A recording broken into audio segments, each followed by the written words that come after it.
Tere 3. K-klass! Täna kuuled, kuidas lapsed lähevad koos vanaisa ja vanaemaga Järvesaarele päris aaret otsima. Aga enne seda näitan sulle ühe poisi ja ühe tüdruku aardeid. Kui vaatad pilte, mõtle, mis kuuluvad poisile ja mis tüdrukule. Pärast tahaksin näha ka sinu aardeid. Käbid, kastanid ja leiud rannast. Kleepsud ja minifiguurid. Aardekaart ja liivaproovid. Hiire pealuu piirituses. Mets ja kihv ja haneluud. Kivististe kogu. Ehted ja patsikummid. Nüüd aga palun ava oma õpik leheküljelt 64 ja 65. Kohe kuuled sellest, kuidas lapsed näitavad Liisale ja Sassile oma aardekaarti, millele on joonistatud salapärane saar väikese metsatukaga. Pärast seda viivad vanaema ja vanaisa lapsed saarele aaret otsima. Järvesaare aarded.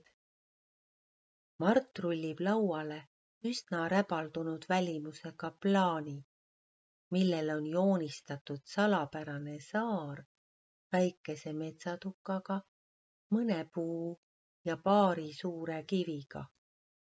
Kogu saar on aga värvitud rohelise, kollase ja pruuni kirjuks. Anna osutab pruunile laigule plaani vasakus servas ja teatab, et see on väga kõrge mägi. Sass märkab, et isegi linnupesa on puu otsa joonistatud. Teise puu alla on aga joonistatud sipelgapesa ja ohukolmnurk, märkab ta imestunult. Ämblikuvõrk, hüüatab Liisa.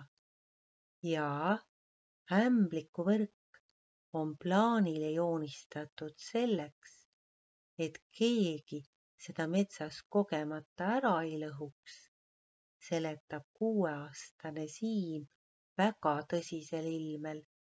See on ämbliku kodu, lisab ta.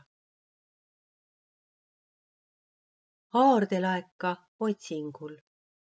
Vanaema on end riidesse pannud, et välja minna. Lapsedki on juba õue minemas, vaid Sass uurib veel tähelepanelikult plaani.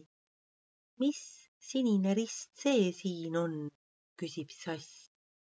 Mart ja Anna tormavad plaani juurde ja vaatavad siis küsivalt vanaema otsa. Võib-olla on sinna peidetud aardelaegas, lausub vanaema kavala näoga ja astub uksest välja. Imekiiresti on kõik end riidesse saanud ja tormavad õue vanaemale järele. Vanaisa ongi juba paadikuuri alt välja toonud ja jagab lastele päästeveste.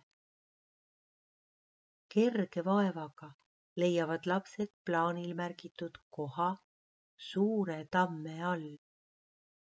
Maapind on alles külmunud ja labidat me kaasa ei võtnud, ahastab Sass. Siim on käe tamme õõnsusesse torganud ja sikutab sealt pudelit välja. Kiiri, kiiri, kilkab Anna. Ja kompass ja tühi tikudoos, imestab Mart, kes pudeli kaela küljest nööri lahti harutab.